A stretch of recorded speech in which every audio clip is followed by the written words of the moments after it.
இந்தியாவுடைய வர்த்தக தலைநகரம் மும்பை.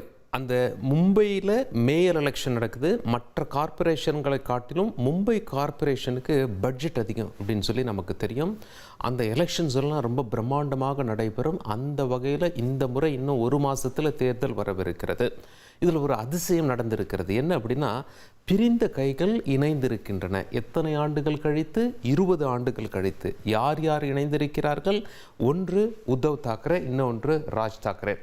ஒயிட் அண்ட் ஒயிட்டில் இருக்கவர் தான் ராஜ் தாக்கரே, பக்கத்தில் இருக்கார் பாருங்க உத்தவ் தாக்கரே. பால் தாக்கரே அவர்களுடைய மகன் தான் உத்தவ் தாக்கரே. பால் தாக்கரே அவர்களுடைய தம்பி மகன் தான் ராஜ் தாக்கரே. ராஜ் தாக்கரே அசூர வளர்ச்சி அடைந்து வந்தார் சிவசேனா கட்சியில். ஆனால் ஒரு கட்டத்தில் பால் தாக்கரேக்கு பிறகு ராஜ் தாக்கரே என்று பேச ஆரம்பித்த பிறகு அவர் ஓரம் கட்டப்பட்டார்.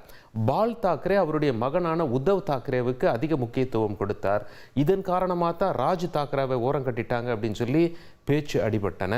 20 ஆண்டுகளுக்கு முன்னாடி கட்சியிலிருந்து பிரிஞ்சு போய் நான் புதிய கட்சி ஆரம்பிக்கிறேன் அப்படின்னு சொல்லி பிரிஞ்சு போன ராஜ் தாக்கரே மீண்டும் இணையவில்லை. 20 ஆண்டுகள் கழித்து இன்று இருவரும் ஒரே மேடையில் வந்து நாங்கள் ஒன்று சேர்ந்து தேர்தலை சந்திக்கிறோம் என்று அறிவித்திருக்கிறார்கள்.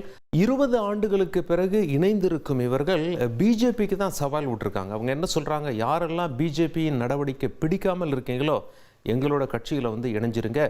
மகாராஷ்டிரா என்பது மராத்தியர்களுக்கு என்று பேசியிருக்கிறார்கள். அங்கே உள்ள அரசியல் விமர்சகர்கள் என்ன சொல்கிறாங்க?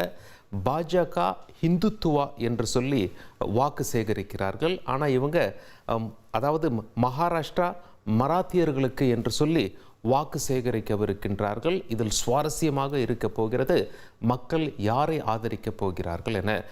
ஒரு கட்டத்தில் சிவசேனா கட்சி, அதாவது உத்தவ் தாக்கரே முதலமைச்சராக கூட இருந்தார். அப்போ காங்கிரஸோட கூட்டணி வச்சார். எல்லாரும் ஆச்சரியமாக பார்த்தாங்க. சிவசேனா என்பது பாஜக சித்தாந்தத்தை கொண்ட ஒரு கட்சி, ஆனால் காங்கிரஸோட கூட்டணி வைக்கிறாரு அப்படின்னு சொல்லி காங்கிரஸோட கூட்டணி வைத்து அவர் முதலமைச்சராக இருந்தார். ஆனால் அவருடைய கட்சி இரண்டானது, துண்டானது. ஏக்நாத் ஷிண்டே இங்கிருந்து பிரிஞ்சு போய் பாஜகவோட கூட்டணி வைத்து அவர் முதலமைச்சர் ஆயிட்டார். மறுபடியும் வந்த எலெக்ஷனில் ஏக்நாத் ஷிண்டேவால் முதலமைச்சர் பதவியை தக்க வைக்க முடியல. அவர் துணை முதலமைச்சர் ஆயிட்டார். பாஜகவை சேர்ந்த தேவேந்திர ஃபட்னவிஸ் முதலமைச்சர் ஆயிட்டார். இப்படியாக சிவசேனா கட்சி இரண்டாக பிரிந்திருக்கிறது. உத்தவ் தாக்கரே கட்சியினர் படுதோல்வியை சந்தித்தார்கள். எனவே பிரிந்திருந்தால் சரிபட்டு வராது, காங்கிரஸோடு சேர்ந்திருந்தாலும் சரிபட்டு வராது.